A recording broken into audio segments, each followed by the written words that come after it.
ఇటు తెలుగులో చూసుకున్నా, అటు తమిళంలో చూసుకున్నా ఆల్మోస్ట్ అందరూ సీనియర్ స్టార్ హీరోస్ తో యాక్ట్ చేసి, తర్వాత లేడీ ఓరియెంటెడ్ మూవీస్ తో తనకంటూ ఒక ప్రత్యేక స్థానాన్ని క్రియేట్ చేసుకున్న లేడీ సూపర్ స్టార్ నయనతార నిజ జీవిత ఆధారంగా ప్రముఖ ఓటీటీ సంస్థ అయిన Netflix Nayanthara beyond the dreams అనే డాక్యుమెంటరీ రూపొందించిన విషయం తెలిసిందే.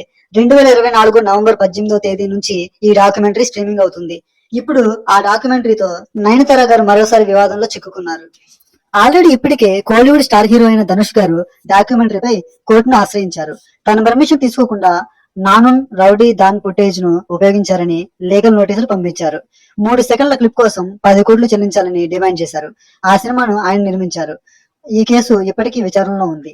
ఇప్పుడు డాక్యుమెంటరీలో రజనీకాంత్ గారితో నయన్ గారు కలిసి నటించిన చంద్రముఖి మూవీ సీన్స్ ఉండగా ఆ సినిమా మేకర్స్ స్పందించారు. తమ అనుమతులు లేకుండా సీన్స్ యాడ్ చేశారని తెలిపారు.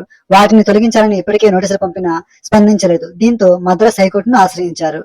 చంద్రముఖి సినిమాలోని కొన్ని సన్నివేశాలను అనుమతి లేకుండా ఉపయోగించారని ఆ మూవీ కాపీరైట్ పొందిన ఏపీ ఇంటర్నేషనల్ మద్రాస్ హైకోర్టులో పిటిషన్ వేసింది.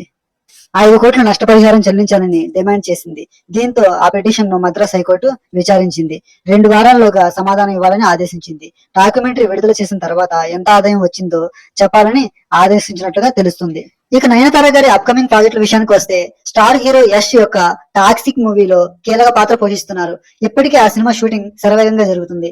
మోహన్ లాల్ గారు లీడ్ రోల్ నటిస్తున్న పెట్రియాట్ లో కూడా కనిపించనున్నారు. ఇక ఎలాగో మన తెలుగులో వస్తున్న మెగా 157 సినిమాలో కూడా హీరోయిన్ గా యాక్ట్ చేయబోతున్నారు.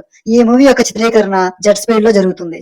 ఒకవైపు సినిమాలతో బిజీగా ఉన్న నయనతార గారు ఇప్పుడు ఈ వివాదాలతో ఇండస్ట్రీలో హాట్ టాపిక్ గా మారారు. మరి ఈ వివాదాల నుంచి ఎప్పుడు బయటపడతారో చూడాలి. అండ్ ఫైనల్లీ సినిమాని ప్రేమిద్దాం, మంచి సినిమా మీద మన ప్రేమని చూపిద్దాం.